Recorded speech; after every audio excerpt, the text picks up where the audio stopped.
말씀은 에스겔 48장 35절과 마태복음 1장 23절 말씀입니다.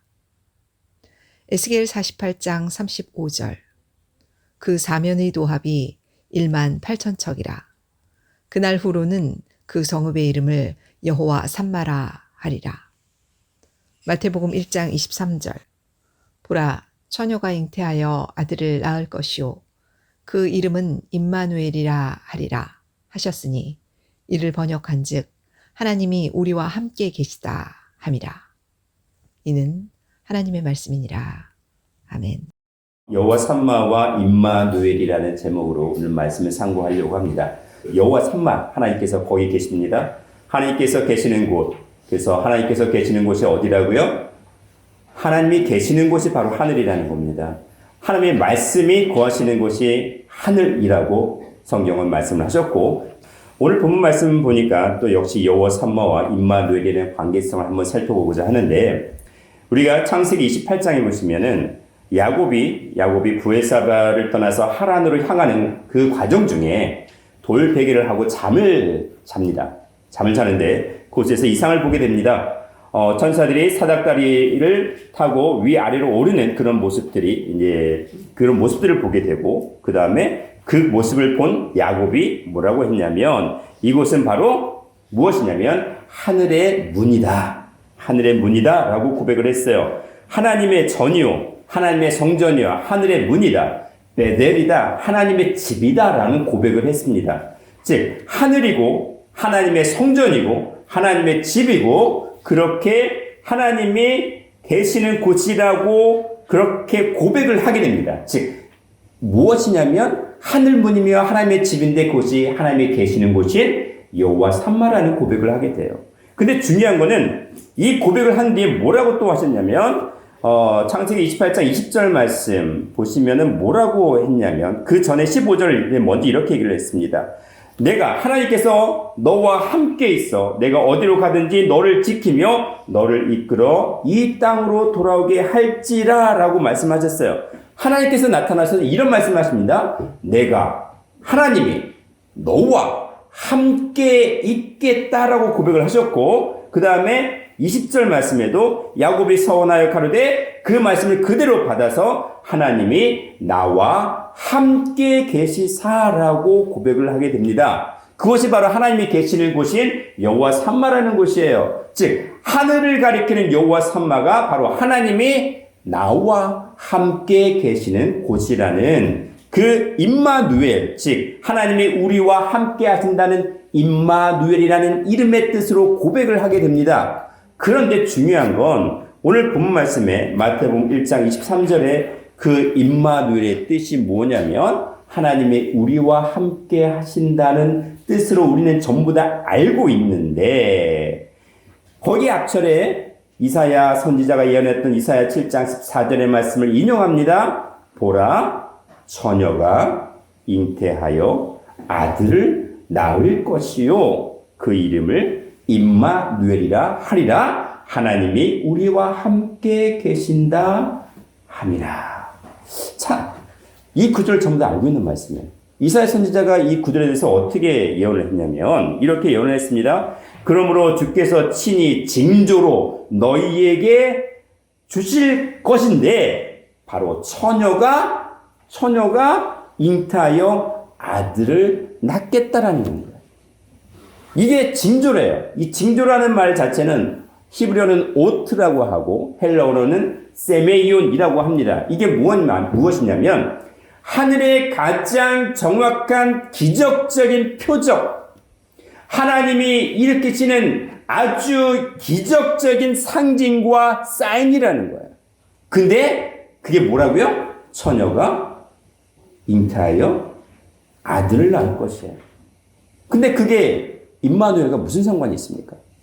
하나님이 우리와 함께 하신다는 말씀과 처녀가 잉태하여 아들을 낳겠다는 말씀이 무슨 상관이 있을까요? 처녀가 잉태한다는 말 자체가 이상하지 않나요? 처녀가 잉태하여 누굴 낳는다고요? 딸이 아니고 또 아들이래. 전부 다 이상하지 않아요? 일단 처녀가 잉태한다는 겁니다. 그리고 또 잉태해서 딸이 아니라 아들을 낳는데요. 그것이 하나님께서 이 땅에 보여주시는 아주 기적적인 상징이고 기적적인 표적이고 사인이래요. 처녀가 잉태해서 아들을 낳으면 그것이 하늘에 하나님께서 아버지께서 우리에게 보여주시는 아주 기적적인 사인이라는 거예요. 무슨 말씀이십니까? 처녀가 잉태를 한다는 게 말이 됩니까? 게다가 또 아들을 낳습니다. 왜 하필 아들인가요? 하나님께서 남아선호 사상을 갖고 계시는 건가요? 딸이 아니라 왜 하필 또 아들이에요? 네? 그것이 바로 임마누엘이래요. 그것이 여호와 산마라는 겁니다. 무슨 말씀을 하시고자 이렇게 말씀을 하셨을까요? 특별히 이사야 선지자를 통해서 말씀하셨을까요? 이미 그 임마누엘이라는 개념 자체를 야곱을 통해서도 보여주셨고 아브라함과 이삭과 야곱, 요셉 그 모든 믿음의 선진들에게 하나님께서 너와 함께 하시겠다는 임마누엘의 표징과 그 말씀을 이미 다 보여주셨어요. 그리고 이사야 선지자를 통해서 그 최종적인 결론은 처녀가 잉태하여 아들을 낳겠다는 겁니다. 이거를 깨달으라고 말씀하세요. 무슨 말씀이세요? 처녀가 잉태합니다. 처녀는 결혼하지 아니한 여자예요. 남자를 모르는 그런 여자예요. 근데 처녀가 잉태를 합니다. 처녀가 잉태해서 아들을 낳는데요. 왜 그걸 하나님께서 보여주시는 가장 이적적인 표징, 사인으로 우리에게 말씀을 하셨을까요? 무슨 말씀이십니까?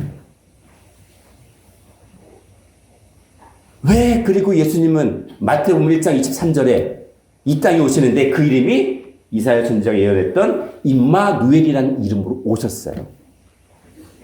무엇을 말씀하시는 걸까요? 창세기 3장 15절에 여자의 후손을 예언했기 때문에 그렇게 말씀하신 거다. 그렇게는 알고 있죠. 근데 그게 무슨 상관입니까? 여자의 후손으로 오신다는 그 여자라는 부분이 결혼한 여자일 수도 있고 여러 여자를 가리킬 수 있어요. 근데 이사야 선지자는 처녀를 하고 되어 있어요. 결혼하지 아니한 여자예요. 알마라는 그 히브리어는 처녀예요. 결혼하지 아니한 그러한 여자를 가리킵니다. 물론 결혼이 가능한 나이의 젊은 여자를 가리킵니다. 그것이 알마라는 히브리어예요. 자, 그러면 왜 처녀가 잉태를 합니까? 왜요? 이게 성경에서 처녀가 잉태한다는 말을 왜 기록을 했어요? 왜요? 왜 기록했을까요? 무슨 불륜을 보여주려고 기록하신 거 아니잖아요. 그쵸? 왜요? 타락한 인간은요, 창세기 2장 15절부터 17절, 18절 말씀 보면 뭐라고 되어 있냐면 하나님께서 하나님의 형상으로 지음받은 사람을 에덴에 두시고 그것을 다스리며 지키라고 명령하셨습니다. 하나님의 명령이에요. 하나님의 명령 자체가 말씀입니다. 근데 그 말씀을 어떻게 됐어요? 그 명령을 지켰어요? 못 지켰어요? 못 지켰지요. 그 명령을 잃어버린 겁니다. 명령을 불순종했다는 건 하나님의 말씀을, 명령이 되는 하나님의 계명을 잃어버렸어요. 말씀을 잃어버렸습니다. 창세기 2장 7절 말씀에 하나님께서 흙 가운데서 이 인류 역사라는 흙 가운데서 그 땅으로부터 사람을 취해서 거기에 말씀의 기운, 말씀의 생기를 불어 넣으셔서 하나님께서 살아있는 기운을 만드셨습니다. 그것이 바로 생명이에요. 근데 그 생기를 잃어버린 존재가 되었어요. 마태복음 13장 18절 19절 말씀 보니까 천국 말씀은 무엇이라고 되냐면 씨라고 되어 있어요. 씨. 천국 말씀은 씨앗이래요. 그렇다면 그 천국 말씀의 씨앗을 잃어버린 존재가 되었습니다. 이 땅에서 세상에서 뭐라고 해요? 남자는 씨가 있는 존재라고 하죠. 여자는 밭이라고 얘기를 해요. 이 모든 것이 다 그냥 나오는 말이 아닙니다.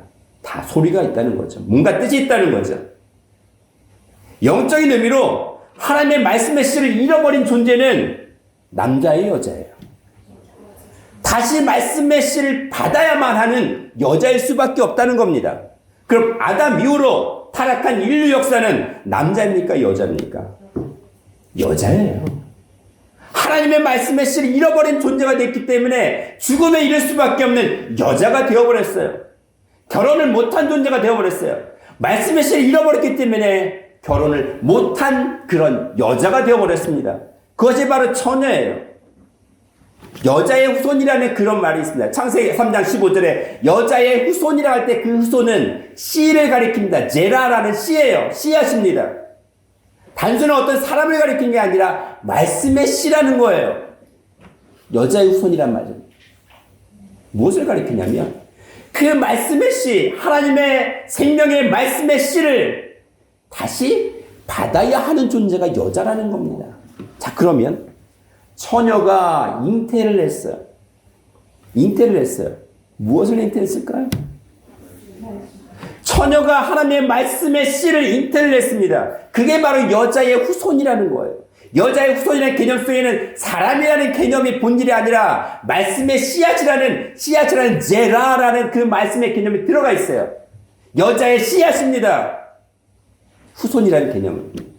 자, 그러면 여자가 잉태하여 아들을 낳으려면 무엇을 해야 돼요? 아들은 뭐예요? 남자잖아요. 말씀의 씨가 있는 존재예요? 없는 존재예요? 말씀의 씨가 있는 존재예요. 여자가 잉태하여 아들을 낳으려면 무엇을 해야 돼요? 누구와 결혼을 해야 돼요? 보이는 남자를 가리키는 게 아닙니다. 하나님의 신령한 신령 대신 하나님의 말씀의 씨를 받은 존재, 그 말씀을 듣고 깨달은 존재가 되었을 때 하나님께서 인정하시는 누구를 낳을 수 있다고요? 아들을 낳을 수 있다고 해요. 창세기 6장 1절 2절 말씀 보시면은요, 사람이 땅 위에 번성하기 시작할 때에 그들에게서 딸들이 나니 하나님의 아들들이 사람의 딸들의 아름다움을 보고 자기들이 좋아하는 모든 자로 아내를 삼는지라. 자, 이상합니다. 사람이 나오는데 사람에게서 뭐가 나와요? 사람의 딸들만 나와요. 근데 하나님에게서는 아들들만 나와요. 이게 이상하지 않았나요? 왜 사람들은 딸들만 나와요? 아니, 우리가 보이는 측면에서는 아들들만 많잖아요. 저도 아들이 셋이고. 근데 딸들만 있대요. 사람에게서는. 무슨 말이에요? 보이는 딸, 보이는 아들을 가리키는 게 아니라는 얘기예요. 하나님의 말씀의 생기를 잃어버린 그런 사람들, 보이는 건 사람이지만 땅 차원에 있는 그 사람들에게서는 말씀의 씨가 없는 딸만 나오는 거예요. 근데 하나님의 말씀의 그 씨를 듣고 깨달은 자들에게는 누구만 나올 수 있어요? 아들들만 나올 수 있다는 얘기예요. 그러니까 사람의 딸들, 하나님의 아들들이라고 정확히 구분을 하셨잖아요. 처녀가 잉태하여 누구를 낳습니까? 아들을 낳아요. 자, 대표적으로는 그것이 여자의 후손으로 메시아가 이 땅에 태어날 것, 이 땅에 오실 것을 예표하는 건 맞습니다. 근데 그것으로 끝나면 우리가 무슨 상관이 있어요? 예수님께서 이 땅에 오시는 이유가, 임마누엘이라는 이름으로 오시는 이유가 무엇이냐는 것이죠. 왜요? 분명히 임마누엘이라는 이름의 결론을 알고 있어요. 하나님이 우리와 함께 하십니다. 다 알고 있는 말씀인데. 근데 그 말씀 이전에 임마누엘의 근본적인 뜻은 처녀가 잉태하여 뭘 낳아야 돼요? 아들을 낳아야 된다는 거예요. 그것이 임마누엘의 본질이라는 겁니다. 저를 포함해서 모두는 하나님의 말씀을 잃어버린 그런 여자와 같은 존재입니다. 원래 말씀과 결혼한 자였으나 말씀을 잃어버렸기 때문에 이혼한 자가 되어버렸어요. 그냥 영적으로 처녀가 되어버린 겁니다. 결혼하지 못한 자가 되어버린 겁니다. 그것이 여자예요. 근데 잉태를 하게 하시겠다. 하나님의 말씀이 너희 속에 있게 하시겠다는 겁니다. 임마누엘이라는 이름으로 오신 예수님은 뭐냐면 하나님이 우리와 함께 하셔서 말씀이 우리 심령 속에 함께 하심으로 우리를 뭐 하시겠다는 거예요? 잉태케 하시겠다는 거예요. 말씀의 씨앗으로 하나님의 형상으로 회복하시겠다는 겁니다. 그래서 에덴 동산 밖으로 쫓겨난 존재가 아니라 에덴 동산 안으로 다시 회복할 수 있는 존재로 만드시겠다는 거예요. 자, 그러면 우리가 말씀과 결혼한 자가 되면 우리는 어떻게 돼요? 결혼이라는 개념이 있습니다. 이 결혼이라는 개념을 하나님께서 뭐라고 얘기를 하셨냐면 이렇게 계속 얘기를 하세요. 하나님께서는 말씀 자체이시기 때문에 어떤 존재예요? 남자예요, 여자예요? 어떤 다른 데서는 하나님을 여자라고 얘기하는 분이 있는데 그거는 뭐 인권의 문제가 아니에요. 인권의 문제가 아니라 말씀의 씨를 가진 말씀의 씨 자체이시기 때문에 하나님 아버지라고 부르잖아요. 그렇죠? 근데 그때 인권의 문제를 접근하시는 분들이 있어요. 그거는 잘못된 거예요. 자, 그러면 하나님께서는 우리에게 뭐라고 얘기하시냐면 이사야 54장 5절 말씀에 이는 너를 지으신 자는 너를 지으신 자는 누구예요? 창조주죠. 너를 지으신 창조주 하나님은 내 남편이자 내 남편이시라. 우리 각자의 남편이 누구예요? 창조주 하나님이래요.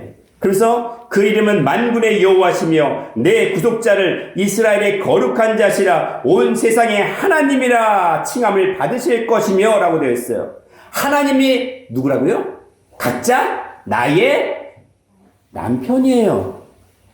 예레미야 3장 14절 말씀에 나 여호와가 말하노라 배역한 자식들아 즉 하나님의 말씀을 잃어버린 이스라엘 자식들아 이스라엘 백성들아 돌아오라 나는 너희의 남편임이라. 남편이라고 말씀하세요. 남편은 뭐예요? 말씀이라는 씨를 줄 수 있는 존재가 남편인 거예요. 그 남편 말씀을 주실 수 있고 그 말씀을 들어야 하는 존재가 각자 우리 신부이고 하나님은 남편이시라고 계속 말씀을 하십니다. 자, 그러면 하나님께서 남편이라고 하셨으면 우리는 신부일 수밖에 없는 거죠. 신부일 수밖에 없어요. 그래서 그 신부라는 존재를 요한계시록 21장 3절에서는 이렇게 표현하세요. 자, 21장 2절 먼저 보면 또 내가 보매 거룩한 성 새 예루살렘이 하나님께로부터 하늘에서 내려오니 그 예비한 것이 신부가 남편을 위하여 단장한 것 같더라 라고 21장 2절에 말씀하셨어요. 하늘에 거룩한 성 새 예루살렘이 내려옵니다. 땅에 보이는 이스라엘 땅에 보이는 예루살렘이 아니라 하늘에서 내려오는 거룩한 성 새 예루살렘이에요. 제가 지난 시간에 말씀드렸습니다. 에스겔 성전의 이름이 요한계시록에서는 거룩한 성 새 예루살렘인데 어디서 내려와요? 하늘에서 내려와요. 하늘에 속한 존재예요. 땅이 아니라 하늘에 속한 존재예요. 근데 그 모습이 어떻다고요? 남편을 위하여 신부가 단장한 것 같더라. 보세요. 신부예요. 마지막 요한계시록에서 우리에게 얘기하시는 모습, 우리의 모습은 무엇이어야 된다? 신부여야 된다는 거예요. 누구의 신부? 하나님의 신부. 창조주의 신부. 구세주의 신부여야 되는 게 우리 모습이라는 거예요. 요한계시록 21장 9절에 이렇게 말씀하셨어요. 가로되 이리 오라 내가 신부 곧 어린 양의 아내를 내게 보이리라 라고 하셨어요. 그러면서 21장 10절에 그 어린 양의 아내인 즉 하나님의 신부가 그 누구냐? 하늘에서 내려오는 거룩한 성 예루살렘 성이라는 거죠. 그러면 우리는 뭐예요? 신부죠. 신부인데 누구의 신부예요? 누구의 신부여야 된다는 얘기예요? 어린 양 여기서 재림주, 아르미온을 가리키는 재림주 어린 양이에요. 초림주는 암노스라 가리키는데 초림주의 어린 양이 아니라 재림주의 어린 양이에요. 우리는 각자 누구의 신부여야 되는 거예요? 예, 창조주 하나님 아버지이신 재림주의 신부여야 되는 거예요. 성도의 입장이에요. 그러면 하나님의 신부가 어린 양의 아내라고 돼 있으니까 누구를 낳아야 돼요? 딸을 낳으실 거예요? 아들을 낳을 거예요? 아들을 낳아야 된다는 얘기예요. 아들은 말씀의 씨가 있다 없다? 말씀의 씨가 있는 존재가 아들이에요. 그렇죠? 우리가 특히 대한민국 사람 남아선호 사상이 되게 강했는데 지금은 많이 바뀌었어요. 요즘에는 딸을 낳아야 뭐 해외 여행이라도 시켜준다고 하는데 그렇죠? 아들을 되게 강조하는 이유가 있었을 거예요. 분명히. 그렇죠? 왜요? 왜 아들을 강조해요? 그렇죠? 그 씨가 있다는 게 왜 중요한데? 대를 이을 수 있다는 거예요. 근데 그거는 그림자예요. 그거는 본질이 아니에요. 우리가 어떤 대를 이어야 돼요? 말씀의 씨, 하나님의 말씀, 하나님의 자녀라는 대를 이어가야 된다는 말씀을 하시는 거 아니에요? 보세요. 하나님의 말씀이 너희 속에 있으면, 너와 함께 있으면, 하나님이 너와 함께 계시면 우리는 누구를 낳을 수 있다는 얘기예요? 아들을 낳을 수 있다는 얘기예요. 그것이 바로 임마누엘의 결론이에요. 우리가 예수를 믿는 자라고 하는 그 개념 속에는 예수님을 말씀을 듣고 그 말씀의 씨를 듣고 우리가 무엇이 되어야 된다? 하나님의 뭐가 되야 되는 거야? 1차적으로는 신부가 되어야 되는데 2차적으로는 뭐가 돼요? 아들을 낳아야 돼요. 우리가 말씀 먹고 우리만 하나님의 자녀로 거듭나면 그걸로 끝나는 게 아니라 뭐 해야 된다는 얘기예요? 믿음의 자녀들을 낳아야 된다는 겁니다. 우리가 보이는 자녀로 그냥 끝나서 될 일이 아니라 우리가 보이는 자녀들도 하나님의 자녀로 승격시켜야 돼요. 그리고 택한 자들도 말씀으로 전도를 해야 돼요. 그 사명이 우리에게 있는 거예요. 그래서 처녀가 잉태하여 아들을 낳겠다라고 하신 겁니다. 그것이 임마누엘의 본질이에요. 마태복음 13장 38절에 보면 좋은 씨는 천국의 아들들이라고 말씀을 하셨어요. 뭐예요? 말씀의 씨를 우리가 받았습니다. 그러면 우리 잉태한 자가 되죠. 그렇죠? 보세요. 그러면은 우리는 처녀에서 어떻게 신분이 바뀌었어요? 하나님의 신부, 하나님의 아내로 바뀌었죠. 그러면서 성적으로는 어떻게 바뀐 거예요? 영적인 성으로는 여자가 된 거예요? 남자가 된 거예요? 말씀을 듣게 되면 우리는 하나님의 신령한 아들들이 되는 그러한 차원이 되는 거예요. 1차적으로 아들을 낳는다는 개념은 누가 먼저 아들이 돼야 돼요? 각자 내가 먼저 아들이 돼야 돼요. 그쵸? 아들이 되면 그것이 아들을 낳는 거예요. 1차적으로는 처녀에서 하나님의 말씀의 씨를 받아서 아들을 낳았다는 개념은 먼저 누가 아들이 되는 거예요? 각자 내가 아들이 되는 거예요. 그쵸? 자, 그러면 아들이 돼서 또 결혼을 합니다. 그럼 또 뭘 낳아요? 아들을 낳을 수 있는 존재가 되는 거예요.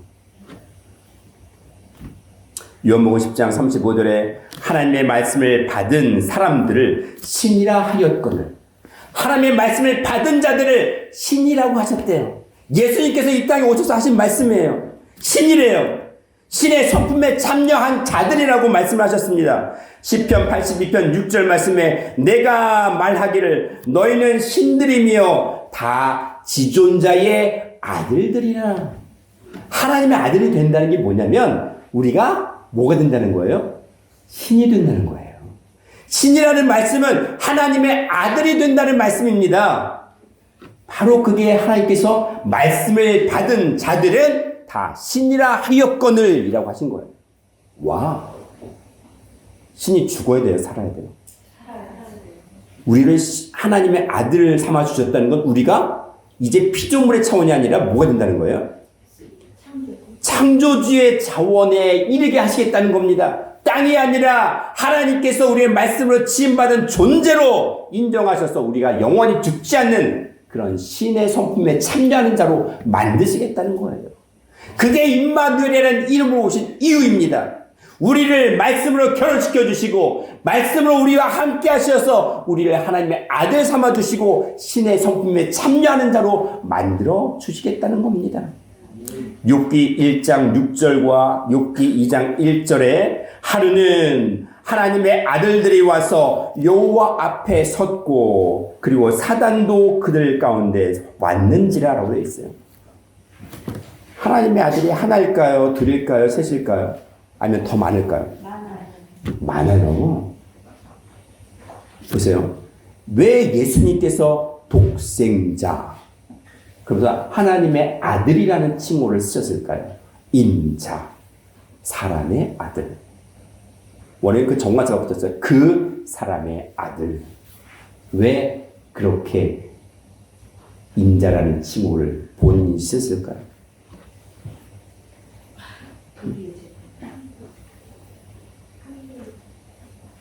자, 우리가 독생자라고 하는 것은 우리를 구원하실 이름은 누구밖에 없다는 거예요? 유일하신 분이 예수님 이름밖에 없다는 거죠. 그게 독생자예요. 아들이 하나라는 개념이 아니에요. 독생자의 개념은 번역을 그렇게 번역했기 때문에 아들 하나라는 개념을 쓰는데 그게 아니라 우리를 구원하실 분, 유일하신 이름은 누구밖에 없다? 예수님인데 그 예수님의 요한복음 8장 24절부터 27절 말씀 보니까 아버지로 오신 이름이래요.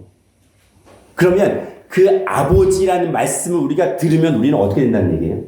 우리도 아들 되게 하시겠다는 거예요. 인자라는 칭호를 쓰신 이유는 뭐냐면 우리도 하나님 아버지의 말씀을 갖고 오신 그 예수님의 말씀을 들으면 우리도 아들 되게 하시겠다는 거예요. 예를 들어 이렇게 할 수 있어요. 이거는 제 개인적인 표현을 쓸게요. 예수님이 그러면 큰형님이시네. 예수님 큰형님이시면 우리는 뭐가 되는 거예요? 네? 아니 요한복음 예배소 4장 13절에 예수 그리스도의 분량까지 자라가라고 했죠. 충만하게 자라가라고 했죠. 그럼 예수 그리스도의 분량이면 뭐예요?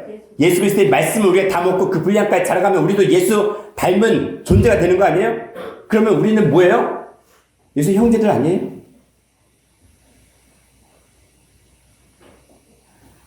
너무 어렵게 생각하지 말라는 얘기예요. 성경은 너무 간단하고 단순해요. 우리가 너무 간단하고 단순해도 못 믿는 것뿐이지. 자, 우리는 신분이 뭐가 됐어요? 우리가 지금 말씀을 받아왔죠? 말씀을 받아서 우리는 처녀예요? 아니면 결혼한 자예요?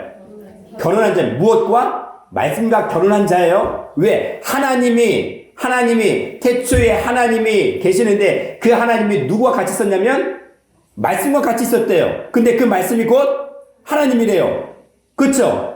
근데 말씀이 함께 누가 있었다고요? 하나님과 함께 있으므로 그 말씀이 곧 하나님이라 요한복음 1장 1절에서 2절 말씀했잖아요. 태초에 말씀이 계시니라 이 말씀이 하나님과 함께 계심으로 그 말씀이 곧 하나님이라. 그렇죠? 그 태초의 말씀이 내 안에 함께 있으면 우리가 뭐가 된다는 얘기예요. 그렇게 인정해 주시겠다는 거예요. 하나님의 자녀들, 하나님의 아들들이라면 우리를 뭐같이 만들어 주시겠다는 건데 하나님처럼요. 우리가 하나님을 아버지라고 하잖아요. 하늘에 계신 우리 아버지요. 예수님께서 유언처럼 남기신 마태복음 6장 9절 말씀에 그 주기도문, 우리에게 가르쳐주신 유언과 같은 그 주기도문의 첫 번째 일정이 뭐냐고요? 하늘에 계신 각자 나의 아버지라면서요. 하늘에 계신 우리 아버지요. 그럼 우리가 뭐라는 건데? 우리가 뭐라는 거예요, 그럼? 우리가 아들이라는 거잖아요, 최소한. 그렇죠? 하나님은요, 야, 내가 창조주니까 너희는 뭐야? 노예. 그걸 원하시는 게 아니에요. 야, 내가 하나님이면 너는 최소한 하나님의 아들들. 내가 창조주 신이면 너희도 창조주 신의 반열에 오르게 하시겠다는 게 구원의 개념이에요. 하나님께서 야, 너는 저 밑에 가서 놀아. 나는 하늘에서 놀게. 그걸 원하시는 게 아니에요. 이왕이면 하늘에 계신 하나님이니까 뭐예요? 우리도 어디 있어야 되는 거예요? 땅이 아니라 하늘에 속한 자가 되기를 바라시는 거잖아요. 지금 말씀을 듣고 있는 여기 계신 분들은 어디에 계십니까? 땅입니까? 하늘입니까? 하늘이어야 돼요. 욥기서 38장 7절 말씀에 그때 새벽별들이 함께 노래하며 하나님의 아들들이 다 기쁘게 소리하였었느냐. 하나님의 아들이 하나예요? 많아요. 하나님의 아들들! 계속 나오잖아요. 그쵸? 자, 그러면 우리가 신령한 남자가 됐죠. 왜? 아들을 낳았으니까. 아들을 낳을 수 있는 거는 말씀의 씨를 가진 존재, 남자여야만이 아들을 낳을 수 있는 거예요. 왜 족보가 여자의 명단은 대부분 다 빼버리고 유대인의 족보가 남자들만 기록해 있는데요. 아브라함이 누굴 낳아요? 이삭이 누굴 낳아요? 야곱이 누굴 낳았어요? 남자가 남자를 낳는다는 게 이게 무슨 말이에요? 씨를 중요시하게 여기는 거 아니에요? 이 세상의 모든 것들 그림자예요. 원래 하늘의 세계를 알려주기 위한 그림자예요. 보이는 남자가 중요하다는 게 아니라 말씀의 씨의 대를 이어가라는 말씀하신 게 족보를 통해서 말씀하시는 거 아니겠어요? 그렇죠? 그러면 이 땅에 오신 예수님은 누구를 낳아요? 예? 지금 마태복음 1장 족보에 보면 예수님의 족보가 끝나죠. 예수님의 족보죠. 아브라함과 다윗의 자손 예수 그리스도의 세계를 하시면서 마리아가 보세요. 마리아가 누굴 낳았어요? 원래 요셉이 예수를 낳았어야 되는데 마리아가 요셉을 낳았대요. 뭘 나타내 주는 거예요? 여자가 예수를 낳았다는 게 말이 돼요? 아니죠. 뭘 보여주시려고 그 말씀 하셨을까요? 예? 뭘 보여주시려고? 이제는 마지막 족보에 예수를 낳아야 된다는 우리가 뭐 해야 되냐면 우리는 이 땅에서 여자입니다. 말씀을 잃어버린 여자예요. 말씀의 마시앗을 잃어버린 여자이지만 우리가 어떤 존재가 되어야 된다고요? 아들을 낳아야 되는 존재여야 된다는 거예요. 마지막 때 그걸 보여주려고 한 거 아니에요? 예수님께서 이 땅에 오신 이유가 무엇인지 우리는 고민을 해봐야 되는 겁니다. 요한계시록 12장 1절 2절 말씀에 해를 입은 여인이 나옵니다. 해를 입은 여자가 나오는데 아이를 배워서 해산하게 되었습니다. 그렇죠? 해를 입었어요. 해를 입었는데 누가 입었어요? 여자가 입었어요. 시편 84편 11절에 해는 뭐라고요? 하나님이에요. 그러면 시편 19편 5절에는 그 해가 또 누구라고요? 신방에서 나오는 신랑이래요. 신랑. 태양이. 신령한 태양 대신 하나님 아버지가 우리의 신랑이라는 거예요. 신랑 대신 예수님과 신랑 대신 하나님 아버지와 결혼한 자가 누구라는 거예요? 여자예요. 근데 누구를 낳아요? 아이들을 낳았는데 그 아이가 여자입니까? 아들입니까?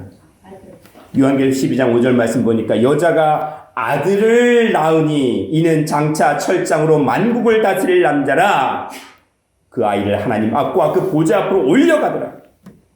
자, 아들은 해를 입은 여자가 아이를 낳았어요.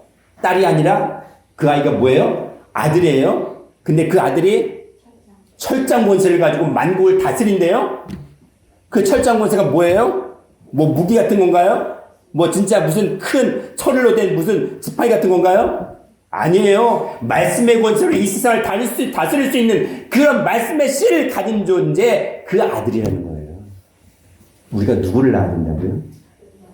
아들을 낳아야 돼요. 그 아들이 땅에 있어요? 아니면 하늘로 올리움 받았어요? 하늘로 올라갔어요. 하늘에 속한 자라는 얘기예요. 그렇죠? 자, 왜 이사야 선지자는 임마누엘이라는 얘기를 하시면서 처녀가 잉타하여 아들을 낳게 하겠다라고 하셨고, 예수님은 그 예언대로 마태복음 1장 23절에 임마누엘이라는 이름으로 오셨습니다.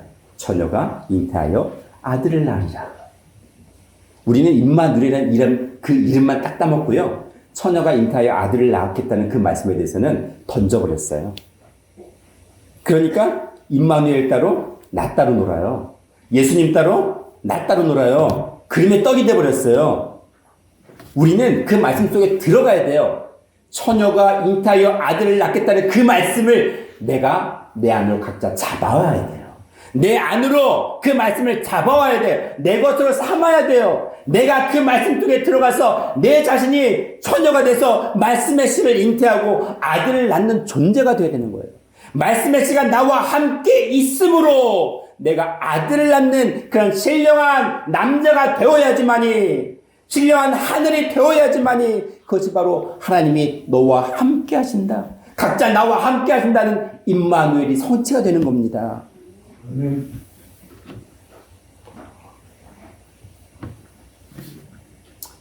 요한복음 14장 23절 말씀 보시면은요, 예수께서 대답하여 가르치되 사람이 나를 사랑하면 내 말을 지키리니 내 아버지께서 저를 사랑할 것이요 우리가 저에게 와서 저와 함께 하리라 라고 되어 있어요. 자 보세요. 너희가 나, 즉 예수님을 사랑하면, 그 말씀을 사랑하면, 사랑이 뭐예요? 사랑하면 뭐 해요? 사랑하면 거처를 따로따로가 아니라 거처를 함께 하겠다는 거죠. 보세요, 여기. 요한복음 14장 23절에 하반절에 우리가 저에게 와서, 즉 예수님이 이제는 인자 아들의 개념이 아니라 하나님 아버지로서 신랑으로서 너희와 함께 거처를 거하시겠다는 거예요. 너희가 나를 사랑하면 아버지가 너희도 사랑해서 서로 사랑해서 어떻게 하시겠다? 같이 살겠다는 겁니다. 영원하지 않으면 말씀이 우리와 같이 사시겠다는 거예요. 우리 안에 말씀에 함께 거하시겠다는 거예요. 그게 사랑의 결론이에요. 그게 결혼의 결론입니다. 그러면 하나님 아버지의 말씀이 우리 안에 함께 거하시면 우리가 뭐가 된다는 얘기예요? 그게 영원히 살게 된다는 거예요. 아버지의 영원한 말씀이 우리 안에 함께 거하면 임마누엘 하시면 우리가 영원히 산다는 거예요. 그게 영생의 개념이에요. 아까 제가 요한계시록 21장 3절 말씀 잠깐 언급을 했는데 이렇게 말씀하셨습니다. 내가 들으니 보좌에서 큰 음성이 나서 가로되 보라 보라. 여기는 호라운데 이 보라라는 거는요. 야 너희가 말씀의 눈을 떠서 깨달으라. 정확히 보라는 거예요. 눈으로 보는 게 아니라 영의 눈으로 말씀을 깨닫는 눈으로 보라는 거예요. 깨달아 알라는 겁니다. 보라 하나님의 장막이 사람들과 함께 있음에. 뭐가 함께 있어요? 하나님의 장막이에요. 이 하나님의 이 장막은 타버네클, 텐트라는 개념도 있는데 이 텐트가 뭘 나타내냐면 육신을 나타내요. 사람으로 오신 이 땅에 사람으로 오신 하나님 아버지가 누구와 함께? 사람들과 함께 있겠다는 겁니다. 또 말씀하십니다. 두 번째, 하나님이 저희와 함께 거하시리니. 다르게 말씀하셨어요. 하나님의 말씀, 하나님의 텐트, 하나님의 집이 너희와 함께 거하신다. 근데 이제 두 번째는 하나님이 저희와 함께 거하시겠다 하셨어요. 하나님이 저희와 함께 거하신다는 건 뭐냐면 이번에는 하나님의 장막이었다가 지금은 뭐냐면 하나님의 말씀이 너희에게 완전히 거처를 삼겠다는 겁니다. 보세요. 첫 번째는 하나님의 집, 하나님의 장막, 하나님의 육신이 너희와 함께 거하는 거예요. 1차적이에요. 너희가 믿지 못하니까 하나님의 말씀이 하나님의 육신이 너희와 함께 거하러 이 땅에 오셨어요. 임마누엘이죠. 그렇죠? 보이는 차원이에요. 근데 두 번째는 뭐냐면 하나님이 너희 마음밭에 너희 마음 심령 가운데 완전히 텐트를 치시겠대. 우리 심령을 집을 삼으시겠대요.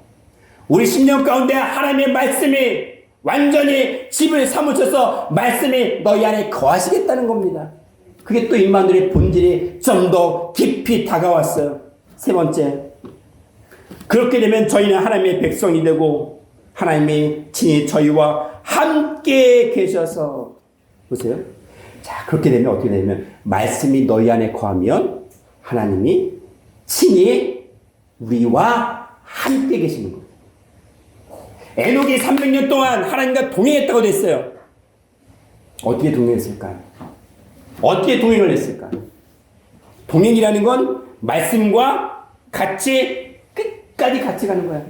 밥을 먹든 똥을 싸든 잠을 자든 무엇을 하든 간에 하나님과 한순간도 떨어지지 않고 같이 가는 거예요. 생각해보세요. 하나님과 내 밖에 있는 하나님과 내가 동행이 가능해요? 가능해요? 부부라 할지라도 늘 같이 다녀요? 부부라 할지라도 같이 다니냐고요? 마음이 같이 가지도 못하고 순간 껴질 때도 많고 싸움할 때도 많잖아요.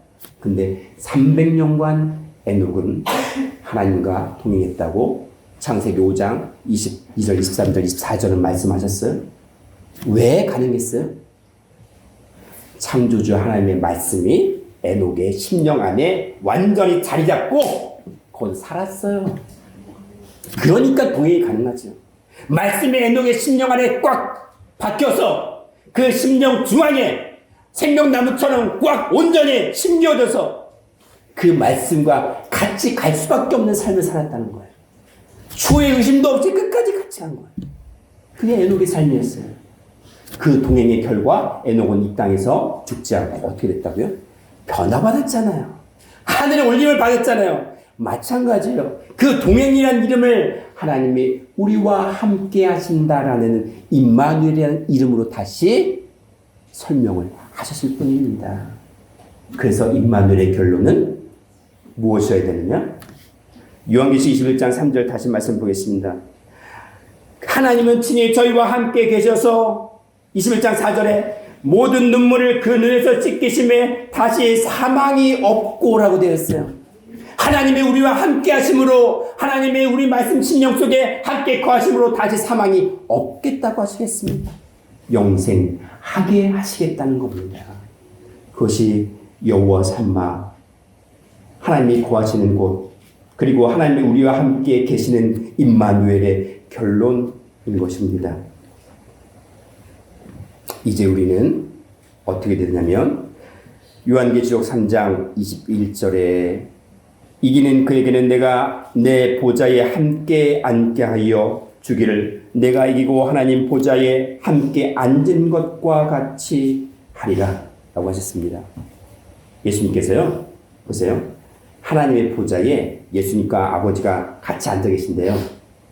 보세요. 의자에 우리 소파 하나만 생각할게요. 소파 하나에 하나님 따로 예수님 따로 같이 앉아 있는데요. 그 얘기일까요? 함께 앉은 것처럼 뭐예요? 예수님이 바로 아버지라는 얘기예요. 예수님이 이 땅에 오신 분은 원래 본질이 아버지라는 거예요. 요한복음 8장 27절 말씀처럼 아버지로 오신 분이에요. 근데 그것처럼 우리도 그 하나님의 보좌에 함께 앉게 해주시겠대. 자, 그러면은 여기 의자가 있는데 여기 하나님 앉아 계시고 저 이렇게 튕겨서 앉을까요? 그 말씀하시는 거예요? 아니에요. 보좌에 함께 임마누엘 하시겠다는 거죠. 하나님의 자리인 하늘에 우리 심령에 하늘 땅에서 하늘된 우리 심령 가운데 하나님께서 거하시겠다는 겁니다. 그래서 보좌라는 얘기를 하는 거예요.